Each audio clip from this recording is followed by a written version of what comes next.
তো এটা কোনো কথা হইলো? আমি এখন বলবো আম্মুকে? তো কখন বলবো? আমি পরে ঝামেলা চাই না। আমি বিয়ের পরে তোমার আম্মু আমাকে দিয়ে এই কাজ করাবে সেই কাজ করাবে, আমি এগুলো কিচ্ছু করতে পারবো না, আমি এগুলো করতে পারি না। আর আমি অফিসে যাই, তুমি জানো না?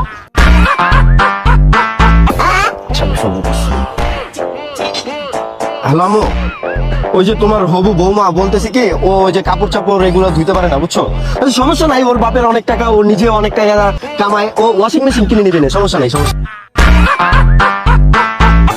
ঘরটোর ঝাড়ু দেওয়া? আর ঘরটোর ঝাড়ু আর না, ওই অফিসে যাওয়া মেয়ে কি ঘরটোর ঝাড়ু দেবে? ব্যাপারটা কেমন দেখায় না? ও ওই যে পার্সোনাল কাজের পর রেখে দিব না, সমস্যা নেই, পার্সোনাল কাজের পর রেখে দিব না। ওর বাপের অনেক টাকা, ওর নিজের অনেক টাকা, কাজের পর ও পার্সোনাল রেখে দিল, ওই টাকা দিল। আর কি রান্না বান্না? রান্না বান্না এত সুন্দর হাত, ও যদি রান্না বান্না করে, এত সুন্দর মেয়ে, চুলার ধোয়াতে কালো ধোয়া তো নষ্ট হয়ে যাবে না? চেহারা নষ্ট হয়ে যাবে না? ও পার্সোনাল কাজের পর রেখে দিবে, ও পার্সোনাল কাজের পর রেখে দিবেন, কুকার রেখে দিবেন, ও এমনি এমনি রান্না হয়ে যাবে, সমস্যা নেই। ওর এত কষ্ট দেওয়ার কি দরকার?